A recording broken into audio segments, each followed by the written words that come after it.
22 जनवरी 2024 ये कैलेंडर पर लिखी एक तारीख नहीं, ये एक नए काल चक्र का उद्गम है। ये समय सामान्य समय नहीं है। ये काल के चक्र पर सर्वकालिक शाही से अंकित हो रही अमिट स्मृति रेखाएं हैं। आज मैं पूरे पवित्र मन से महसूस कर रहा हूं कि काल चक्र बदल रहा है। जैसे उस समय काल चक्र बदला था, उसी तरह अब काल चक्र फिर बदलेगा। नमस्कार, मैं रवीश कुमार। जनवरी को एक और तारीख मिल गई है, 22 जनवरी 2024। 22 जनवरी, 26 जनवरी और 30 जनवरी। पहले 26 जनवरी से 30 जनवरी की गिनती शुरू हो जाती थी, अब 22 से हुआ करेगी। 22 की जनवरी जय श्री राम कहेगी, 30 की जनवरी हे राम को याद करेगी। यह संयोग भी जनवरी को मिला।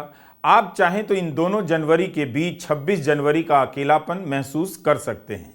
हमने भी सोचा कि उस नए भारत का नजदीक से दर्शन किया जाए, जिसके दूरदर्शन पर एक आवाज आती है कि सौगंध राम की खाते हैं, हम मंदिर भव्य बनाएंगे। यह कमेंट्री मंदिर की तरफ से की जा रही थी या दूरदर्शन की तरफ से, इसकी जानकारी मुझे नहीं, मगर हमने सुनी तो दूरदर्शन पर ही। और यह राम मंदिर की प्राण प्रतिष्ठा कार्यक्रम की आधिकारिक पंक्तियों में से एक थी। अब आपको इस नारे के लिए भाजपा मुख्यालय जाने की जरूरत नहीं। दूरदर्शन या कोई भी गोदी चैनल खोल लीजिए, पूरी भाजपा, पूरा आरएसएस सब आपके घर आ जाएंगे, बल्कि आपके दरवाजे तक भी आ गए हैं। सोसाइटी के गेट पर उनके तंत्र की मौजूदगी में राम कितने हैं, बीजेपी कितनी है, यह छांटने का काम आप भी कर सकते हैं। प्रधानमंत्री नरेंद्र मोदी ने कहा कि 22 जनवरी 2024 का ये सूरज एक अद्भुत आभा लेकर आया है। 22 जनवरी 2024 ये कैलेंडर पर लिखी एक तारीख नहीं, ये एक नए काल चक्र का उद्गम है।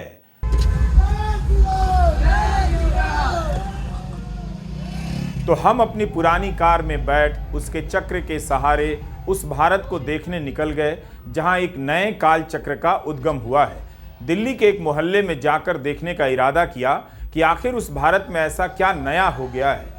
एक रंग के पताकों और ध्वज को देखते हुए ट्विटर और फेसबुक पर पसरी तमाम आशंकाओं, सवालों को याद करने लगा। हताशा में डूब चुके उन लोगों की थरथराती आवाज को महसूस करने निकल गया जो आज के भारत को लेकर चिंतित हो गए हैं, जिन्होंने 22 जनवरी को हमेशा के लिए अपनी उम्मीदें खो दी हैं। मैं उन लोगों के साहस को भी महसूस करने निकल गया जो आज के भारत में एक मत जनमत के विस्तार के बीच बाबरी मस्जिद के गिराए जाने को अपराध के रूप में याद करते रहे, जिसे कोर्ट ने भी अपराध कहा है। उन लोगों की जिद को भी महसूस करने निकला जो याद दिला रहे थे कि फैसले में कहीं नहीं लिखा है कि मंदिर तोड़कर बाबरी मस्जिद का निर्माण किया गया था। ट्विटर पर अयोध्या में एक दुकानदार और मुसलमान बूढ़ा एक पत्रकार से यही बातें दोहरा रहा था। कह रहा था कि फैसला पढ़िए, कहीं नहीं लिखा है कि मंदिर तोड़कर मस्जिद बनाई गई। वो अपने उदासी गर्व के साथ बता रहा था। अकेले की वो आवाज भीड़ की आवाज से ज्यादा खनक रही थी। इसके बाद भी 22 जनवरी को कई जगहों पर लोग दोहराते हुए सुने गए कि मंदिर तोड़कर ही मस्जिद बनाई गई। राम अगर सत्य का नाम है तो इस सत्य को जनता तक पहुंचने में अभी लंबा इंतजार करना पड़ेगा। सत्य अदालतों के फैसलों के बाद भी आता है, वो जाता कहीं नहीं, यहीं कहीं रह जाता है, इन्हीं सड़कों पर जिन पर हमारी कार चल रही है। घंटे भर के हमारे सफर में 22 जनवरी के भारत की आशंकाएं 22 जनवरी के भारत की संभावनाओं से टकरा रही थीं, दब भी गई थीं मगर बोल रही थीं। इसी बीच मुझे 22 जनवरी के दिन 6 दिसंबर 1992 की याद दिलाने वाले भी मिले। बस उनकी जगह अब नई उम्र के लड़कों ने बाइक संभाल ली है उन्हीं नारों को दोहराने के लिए।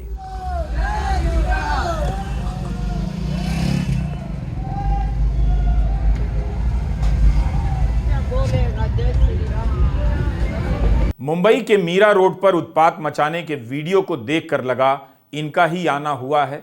राम नहीं, यही लोग आए हैं। कुछ जगहों से ऐसे भी वीडियो आए जिसमें भगवा झंडा लेकर लड़के चर्च पर चढ़ रहे हैं। एक वीडियो में गालियां दी जा रही हैं। मारपीट की घटनाएं भी सामने आई हैं। छत्तीसगढ़ के मुख्यमंत्री के क्षेत्र में ऐसे मामलों को लेकर एफआईआर हुई है।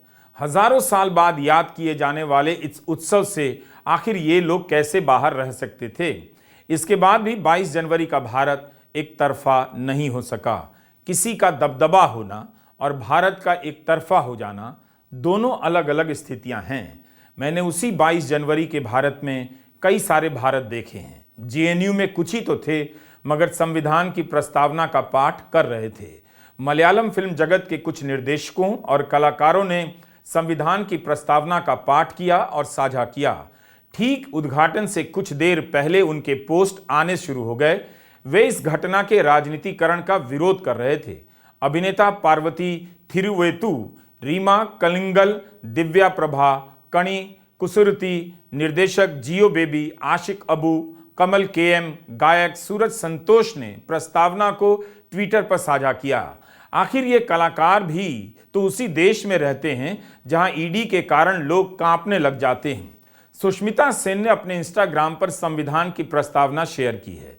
सुष्मिता के घर ईडी पहुंचेगी या पहले सीबीआई, यह तो राम ही बता सकते हैं। मगर राम का नाम लेकर यह जरूर सोचता रहा कि फिल्म कलाकारों को क्यों वीआईपी की तरफ बुलाया गया। क्या बुलाने के लिए लोग नहीं मिल रहे थे इतने बड़े अखंड और प्रचंड भारत में कि विकी कौशल, रणदीप हुड्डा, रणबीर कपूर, अभिषेक बच्चन, विवेक ओबराय को बुलाया गया। इनके बीच क्या वाकई लाल कृष्ण आडवाणी से लेकर अमित शाह, मुरली मनोहर जोशी राम भक्त नजर नहीं आते, जो वहां नजर ही नहीं आए। बीजेपी के ही कितने केंद्रीय मंत्री और यूपी सरकार के कितने मंत्री वहां नजर नहीं आए। वैसे फिल्म स्टार भी कुछ कम राष्ट्र सेवा नहीं करते हैं।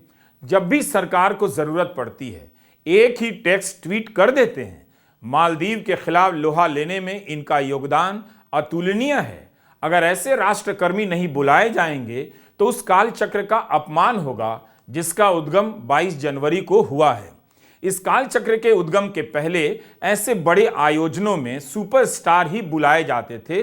फ्लॉप फिल्मों के स्टार को इतना सम्मान इसी भारत में मिला है जिसमें 22 जनवरी को एक नए काल चक्र का उद्गम हुआ है। कैलाश खेर, अनुराधा पौडवाल तो उनसे कोई शिकायत नहीं। इन दोनों ने कई सारे कर्णप्रिय भजन पहले भी गाए हैं।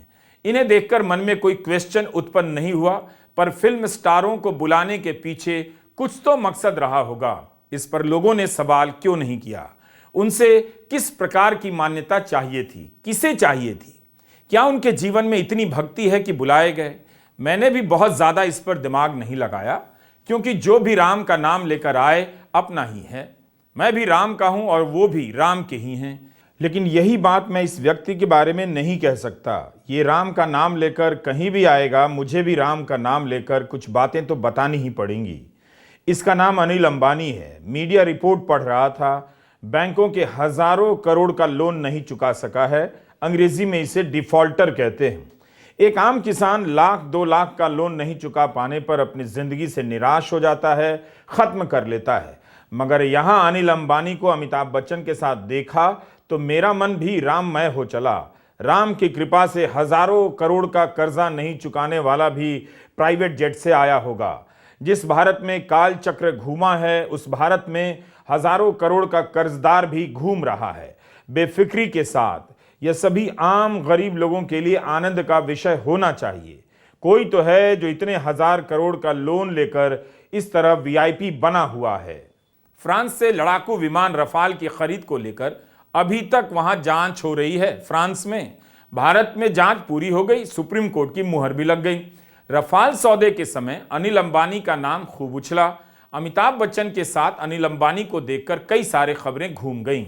बल्कि यही राम की लीला है। उन्होंने अपनी रामलीला में सबको बुला लिया ताकि जो नहीं दिख रहे थे बहुत दिनों से वे भी दिख जाएं। इस रामलीला में अनिल अंबानी ही नहीं, भारत के जंगलों के उद्धार के लिए मशहूर अनिल अग्रवाल भी नजर आए, जिनकी वेदांता पर अरबों का कर्ज है, जिस पर हाल ही में पर्यावरण संबंधी नियमों के उल्लंघन के आरोप लगे। कई खबरें आई। आज की पीढ़ी का नाचना जब खत्म हो जाएगा तब तब उसे समझ में आएगा कि राम का नाम लेकर एक पत्रकार अकेला खड़ा क्या कह रहा था, राम से भी और अपने समय से भी। इसलिए 22 जनवरी के भारत को आपको धीरज के साथ देखना होगा। प्रधानमंत्री ने भी अपने भाषण में सदियों की प्रतीक्षा और सदियों का अभूतपूर्व धैर्य का जिक्र किया है। अगर आप जवाब चाहते हैं तो यहां से आपको भी अपने सवालों के जवाब के लिए सदियों का धीरज रखना होगा। ऐसा नहीं था कि 22 जनवरी को लोगों के बीच राम मंदिर को लेकर स्वाभाविक उत्साह नहीं था, बिल्कुल था। बल्कि कई जगहों पर फर्क करना मुश्किल रहा कि कौन सा आयोजन लोग अपनी खुशी से अपनी तरफ से कर रहे हैं और कौन सा आरएसएस, सरकार और बीजेपी के आदेश और निर्देश से किया जा रहा है।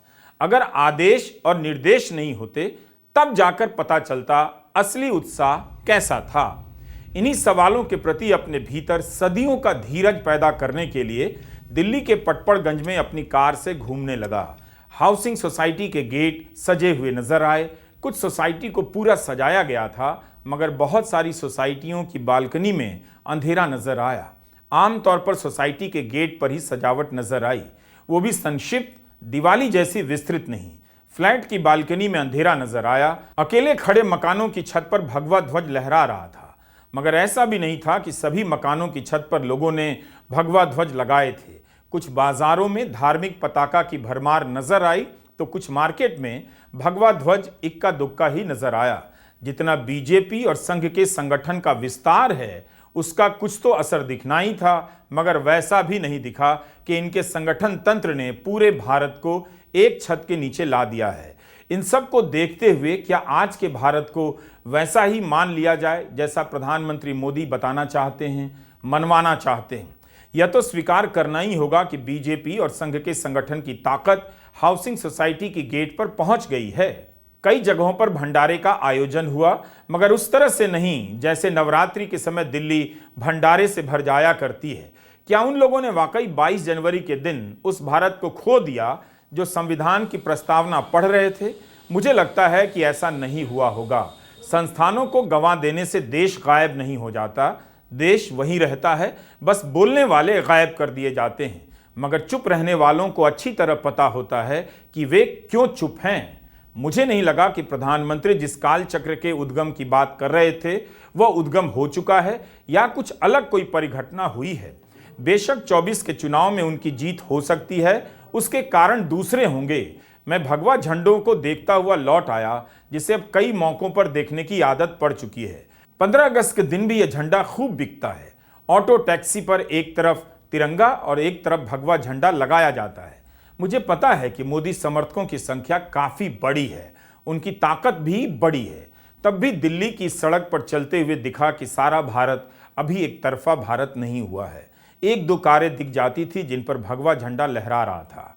मैं यह भी जानता हूं कि मेरी कार के आगे से गुजर रही इन सभी कारों में नरेंद्र मोदी को वोट देने वाले हो सकते हैं, लेकिन उन्होंने अपनी खुशी उस तरह से जाहिर नहीं की जिस तरह से जाहिर करने की अपील नरेंद्र मोदी ने की थी। वे अभी तक अपनी महंगी कार के आगे भगवा झंडा लगाकर चलाने का गर्व हासिल नहीं कर पाए हैं। हमने जो देखा दिल्ली का एक हिस्सा देखा, पूरी दिल्ली नहीं देखी।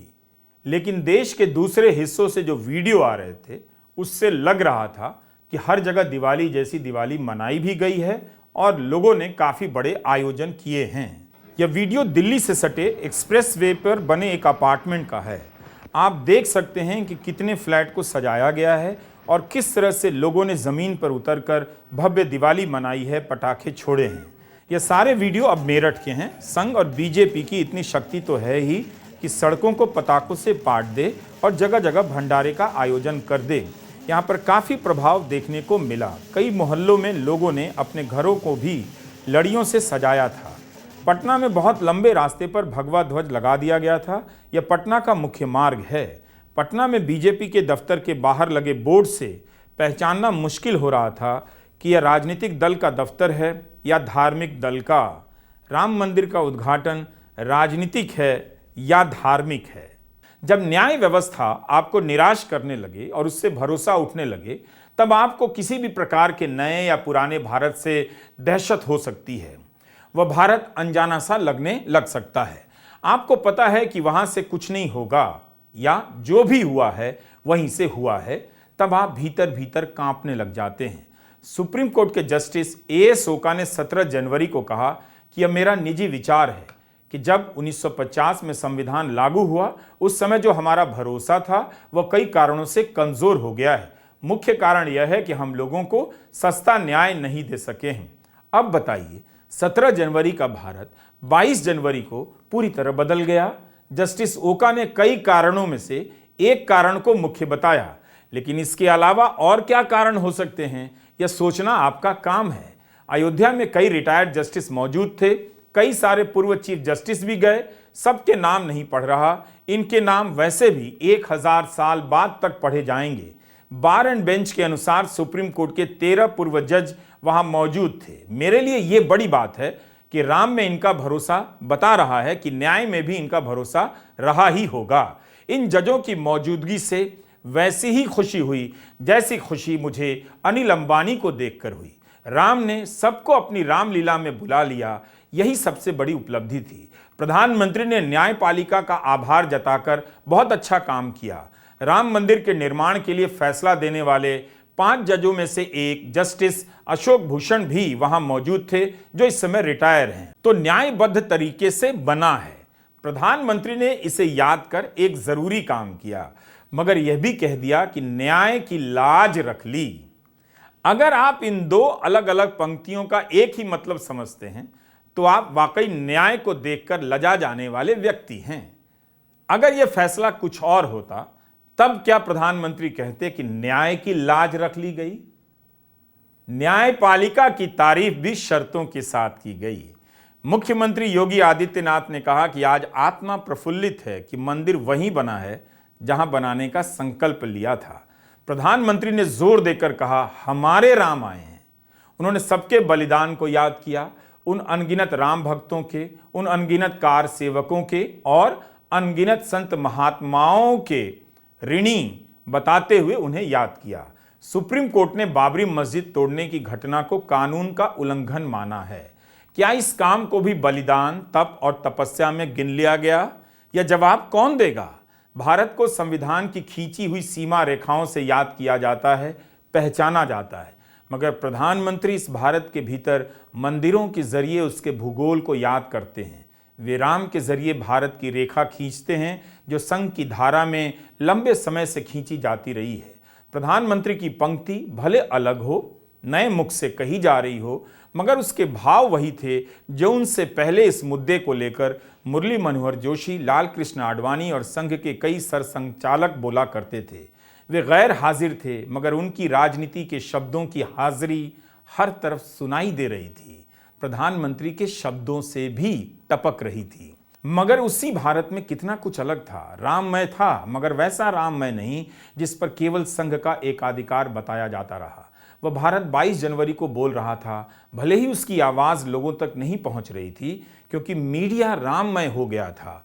राम का नाम लेकर भारत का मीडिया सत्य का साथ देने लगे तो वाकई मान लेता हूं, काल चक्र का उद्गम हुआ है। कोई काल चक्र घूम गया है। एक नए काल चक्र में इस गोदी मीडिया पर एक महिला एंकर जय श्री राम के नारे लगवा रही थी। इस नारे को उसी मीडिया में जो वैधानिकता और मान्यता मिली है, भारत के इतिहास में किसी भी नारे को नहीं मिली है। भारत के गोदी मीडिया को इस नारे का कब से इंतजार था। आप ही बताइए, क्या राममय राममय का नारा लगाने वाले आज के मीडिया के किसी भी काम को आप राम की मर्यादा के अनुकूल पाते हैं? सच कहिएगा। जिस मीडिया ने सच का साथ नहीं दिया, क्या वो अयोध्या पहुंचकर इसलिए पवित्र हो जाएगा क्योंकि वह राम का नाम जप रहा था और जय श्री राम के नारे लगवा रहा था? क्या आप इस सवाल का सामना कर पाएंगे या नजर नीची कर जाएंगे? मीडिया की भक्ति में राम के नाम पर मोदी की भक्ति साफ साफ नजर आ रही थी। इसलिए 22 जनवरी का दिन याद दिलाता रहेगा कि आजाद भारत के मीडिया ने राम के नाम पर पूरे महीने क्या किया। आप मीडिया की रिपोर्टिंग पढ़िए, अब लौटकर फिर से तो देखिए। राम मंदिर के साथ साथ 2024 में मोदी की जीत मिलाकर परोसा जा रहा था। हर दूसरी पंक्ति में 2024 की जीत को शामिल किया जा रहा था। वह साफ करता चला गया कि यह जो भी हो रहा है 2024 के लिए हो रहा है। चैनलों के एंकर और प्रधानमंत्री के भाषण के वाक्यों में और भावों में कोई दूरी नहीं थी। दोनों की भाषा और भाव सोच का संगम हो गया था। 22 और 23 जनवरी के अखबारों के पहले पन्ने को पलटिए ही नहीं, बल्कि याद रखिए, इन अखबारों और चैनलों के पीछे समझौतों और हिंसा की इतनी कहानियां हैं जो किसी भी राम कथा में फिट नहीं हो सकती। बल्कि राम की ऊर्जा, राम के प्रवाह, राम के प्रभाव के नाम पर आप कभी भी इस मीडिया के काम को पवित्र नहीं कह सकते, आज भी नहीं और 1000 साल के बाद भी नहीं। इनके मालिकों और एंकरों को वहां बुलाया गया, इसलिए ये किसी आधुनिक राम कथा में आदरणीय स्थान पा जाएंगे, ऐसा मान लेना सही नहीं होगा। एक न्यूज चैनल का एंकर कह रहा था, 22 जनवरी का दिन आध्यात्मिक स्वाधीनता का दिन है। जो खुद सत्ता के आगे गुलामी की भाषा बोलता हो, वो आध्यात्मिक स्वाधीनता का नाम लेकर आपके सामने हाजिर हो रहा था। क्या आपको लगता है कि इस मीडिया के पास किसी भी प्रकार की स्वाधीनता बची रह गई है? यही फर्क आया है। 1947 के पहले का भारत कहता था, गुलामी से मुक्ति चाहिए, आज़ादी चाहिए। 2023 के भारत का मीडिया है तो आज़ाद भारत का मीडिया ही, मगर वो अपनी गुलामी को आध्यात्मिक स्वाधीनता का नाम दे रहा है। गुलामी और आज़ादी की समझ कितनी धुंधली हो गई। गोदी मीडिया के एक एंकर ने ट्वीट किया कि आज के दिन भगवान राम से एक सवाल करना हो तो वह सवाल क्या होगा। उसके इस साहस को देखकर मेरा कमजोर मन थरथराने लगा। एक सवाल की जगह कई सवाल पूछने लगा। भगवान राम से मेरा सवाल है कि 10 साल हो गए, प्रधानमंत्री प्रेस कॉन्फ्रेंस कब करेंगे? भगवान राम से मेरा सवाल है, क्या उस प्रेस कॉन्फ्रेंस में सवाल करने वाले पत्रकार भी बुलाए जाएंगे? क्या हसदेव के जंगलों की कटाई पर मीडिया चुप्पी तोड़ेगा? भगवान राम से मेरा सवाल है, अदानी पर लगे आरोपों पर मीडिया क्यों चुप रहता है? भगवान राम से मेरा सवाल है कि मणिपुर को लेकर मीडिया कब प्रधानमंत्री से पूछेगा? भगवान राम से मेरा सवाल है कि आज के भारत का मीडिया गुलाम क्यों है? आज के भारत का मीडिया सच क्यों नहीं बोलता? आज के मीडिया में करुणा क्यों नहीं है? नफरत क्यों है? राम का नाम लेने वाला मीडिया अपना काम क्यों नहीं करता है? भगवान राम से मेरे कई सारे सवाल हैं। इनमें से एक भी सवाल वह एंकर नहीं दोहरा सकता जो पूछ रहा था। राम से पूछना हो तो क्या पूछेंगे? वह एंकर भगवान राम से पूछ सकता है कुछ भी, मगर प्रधानमंत्री से नहीं पूछ सकता, नौकरी चली जाएगी। अब कोई एंकर ऐसा ट्वीट नहीं करता कि प्रधानमंत्री से पूछना है, आप कौन सा सवाल पूछना चाहेंगे? उसे राम से एक सवाल करना याद रहा, प्रधानमंत्री से एक सवाल करना 10 साल में भी याद नहीं आया। वह यह काम नहीं कर सकता, इसलिए राम का नाम लिए जा रहा था। वह राम का नाम भक्ति या आस्था के लिए नहीं, बल्कि अपने अपराधों पर पर्दा डालने के लिए ले रहा था। हमें मालूम है कि विशाल गोदी मीडिया के तंत्र के सामने हमारे इस वीडियो की पहुंच बेहद सीमित है, लेकिन जैसा कि प्रधानमंत्री ने खुद अपने भाषण में गिलहरी और जटायु की याद दिलाई, आहा, जटायु को पता था, जैसा कि उन्होंने बताया, वो रावण की सेना को हरा नहीं सकते थे, मगर रास्ते भर अपना बलिदान देते रहे, उसे रोकते रहे। इसलिए हम गिलहरी हैं और जटायु हैं, हम जैसे चंद पत्रकार। हमारे होने की प्रासंगिकता हमारी शक्ति और प्रभाव में बिल्कुल नहीं है, हमारी भूमिका में है। हमारी भूमिका बहुत छोटी है, गिलहरी की तरह। हम संख्या में बहुत कम हैं, लेकिन हम गिलहरियों का काम है कि हम राम का नाम लेकर नाच रहे इस गोदी मीडिया के सारे पापों को जनता के बीच लाते रहें, उसे दर्ज करते रहें। भगवान राम से तो बहुत सारे सवाल हैं, मगर उनकी भक्ति के नाम पर एक ऐसी अदालत खड़ी कर दी गई है, एक ऐसी पुलिस खड़ी कर दी गई है, एक ऐसी निर्वाचन व्यवस्था खड़ी कर दी गई है, एक ऐसा मीडिया खड़ा कर दिया गया है जो सत्य बोलने वालों की कमर तोड़ देता है, सत्य पर पर्दा डाल देता है, झूठे मुकदमों में सालों तक जेल में डाल दिया जाता है।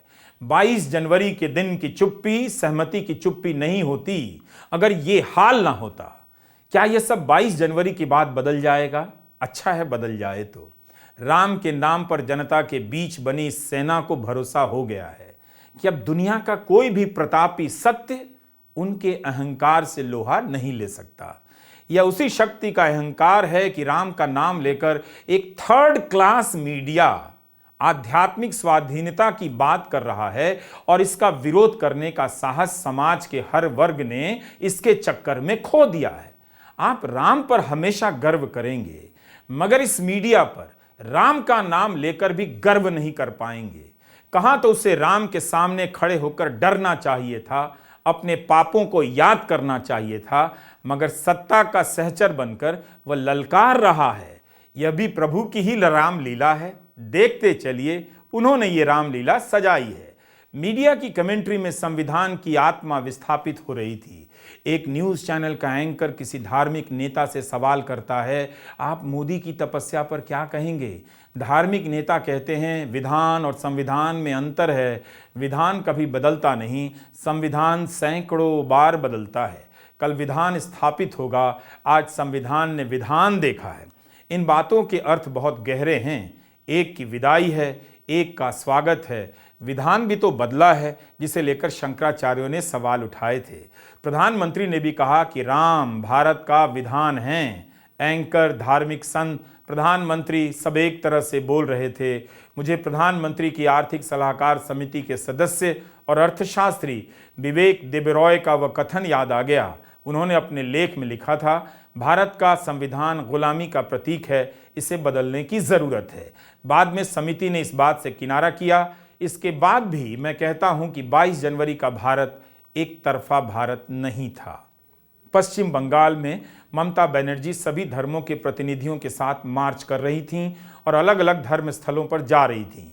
उन्होंने कहा कि मुझे किसी के राम या रहीम की आराधना करने पर कोई आपत्ति नहीं, लेकिन कोई उसका राजनीतिकरण करे, इस बात से आपत्ति है। जब करोड़ों लोग बेरोजगार हैं, तब मैं भाजपा की प्राथमिकताओं से इत्तेफाक नहीं रखती। ये भी सवाल किया कि क्या सीता का नाम न लेकर भाजपा ये दिखाना चाहती है कि वो महिला विरोधी है? इसी दौर में सबको साथ लेकर चलने का यह साहस किसी के भीतर अब भी बचा हुआ है। ममता ने वह नहीं किया जो केजरीवाल ने किया। ममता ने मोदी की ताकत से अलग हटकर चलने का साहस दिखाया। केजरीवाल की पार्टी के नेता शोभा यात्रा निकालने लगे। वे बीजेपी, संघ और गोदी मीडिया के तंत्र के बनाए राममय माहौल में ही प्रभावित होने लगे।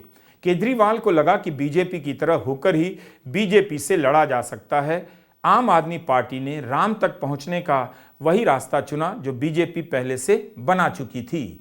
22 जनवरी के भारत में राम को आगे कर लड़ रही बीजेपी से लड़ने के दो रास्ते नजर आए, एक ममता का, एक अरविंद केजरीवाल का।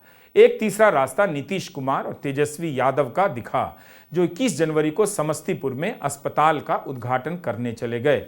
500 बेड वाले श्री राम जानकी मेडिकल कॉलेज एवं अस्पताल की जमीन श्री राम जानकी मठ ने दी थी। खगड़िया जिले के गोगरी अनुमंडल में भी 100 बेड के अस्पताल का लोकार्पण किया गया। क्या लोग मंदिर छोड़कर अस्पताल में राम खोज लेंगे? मुश्किल है कहना, मगर किसी ने कोशिश तो की कि वह बीजेपी से अलग दिखे, उसके बनाए रास्ते को छोड़कर अपनी पतली सी पगडंडी पर चलता रहे।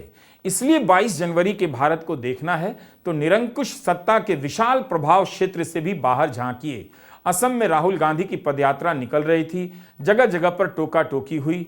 22 की सुबह जब राहुल गांधी ने श्री शंकर देव की जन्मस्थली पर जाने का रुख किया, उन्हें रोक दिया गया। राहुल सड़क पर बैठ गए, लेकिन जाने नहीं दिया गया। अखिलेश यादव ने ट्वीट किया, किसी को भी भगवान के दर्शन करने से रोकने से बड़ा अधर्म और क्या हो सकता है।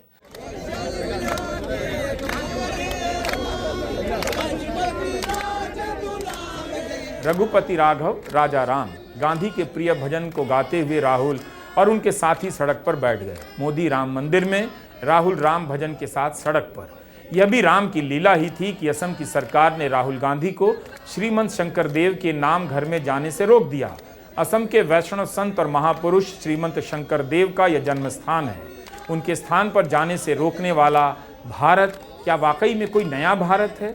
क्या यही कालचक्र घूमा है कि अब कोई सरकार तय करेगी मंदिर या नाम घर कौन जाएगा और कौन नहीं? जयराम रमेश ने ट्वीट किया कि जन्मस्थान पर जाने की अनुमति 11 जनवरी को मिली थी, लेकिन 20 जनवरी की शाम अचानक असम के मुख्यमंत्री ने कह दिया राहुल गांधी 22 जनवरी की सुबह बरदोवा थान नहीं जा सकते। बाद में कहा कि प्रबंधन समिति का निर्णय है। जयराम ने कहा कि दिल्ली और असम के मुख्यमंत्री ने दबाव डाला। कांग्रेस सांसद गौरव गोगोई ने तस्वीरें ट्वीट कर लिखा कि राहुल गांधी की तरफ से वे श्री शंकर देव की जन्मस्थली जा आए हैं, क्योंकि राहुल गांधी को जाने की अनुमति नहीं दी गई। मुझे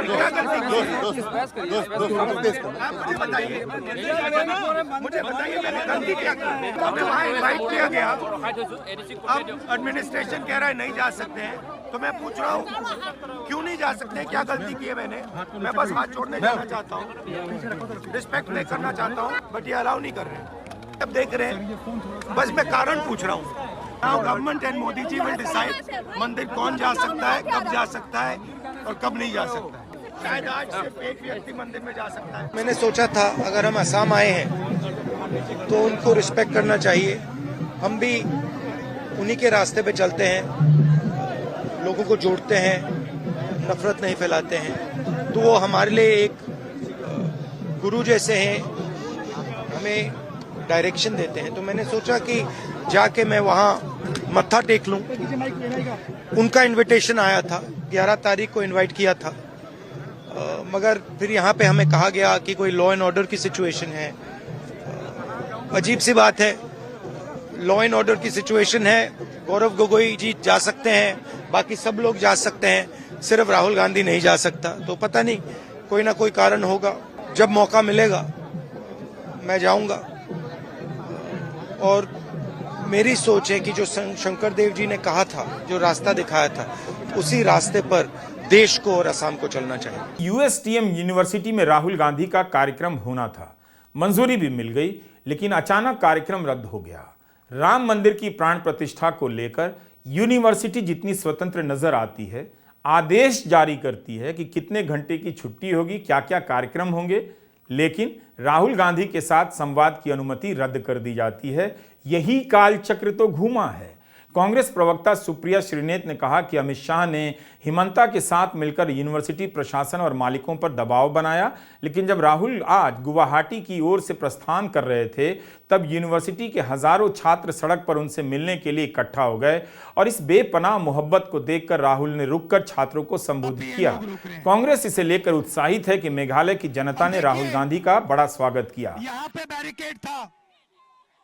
22 जनवरी का यह भारत दिल्ली के भारत से अलग जरूर है, मगर यह भीड़ उस राजनीति का जवाब नहीं जिसे नरेंद्र मोदी ने आज के भारत में खड़ी की है। उसकी चुनौती का सामना तो यूपी और बिहार की जमीन पर आकर ही करना पड़ेगा।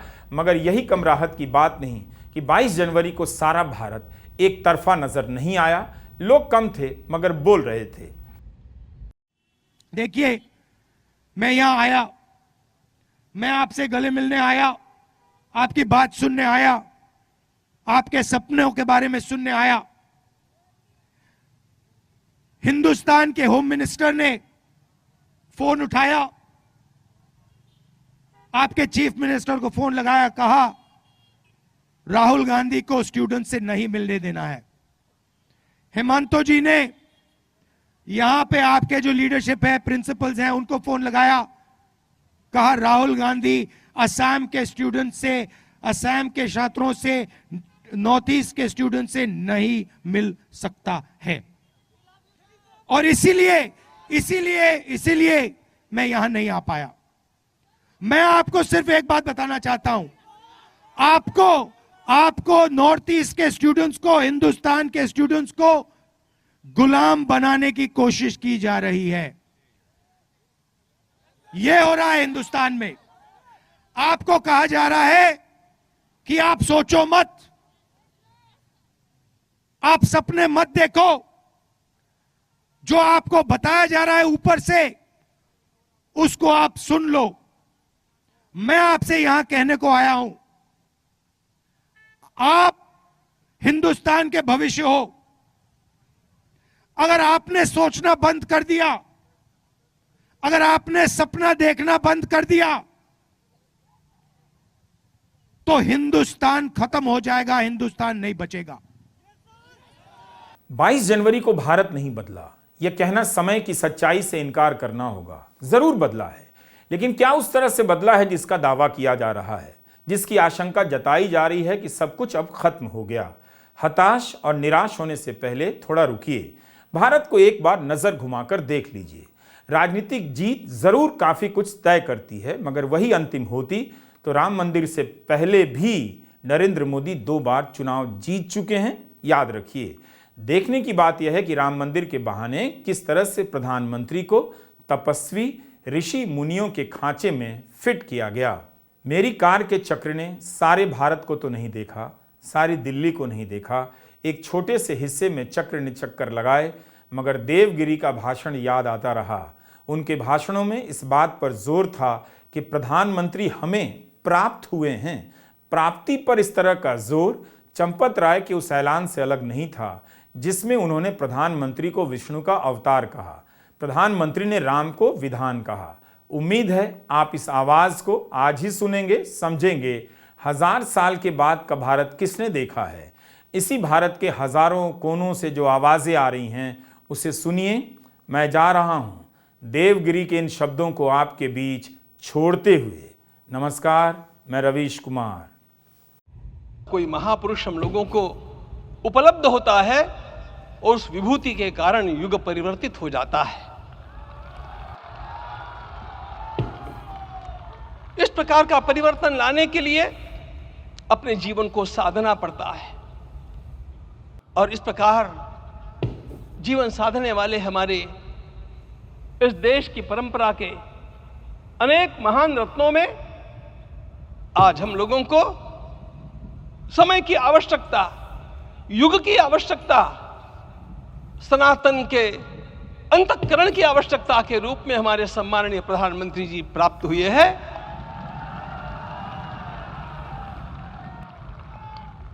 यह केवल इस देश का नहीं, यह संपूर्ण विश्व का सौभाग्य है कि आज एक ऐसा राजर्षि हम लोगों को प्राप्त हुआ।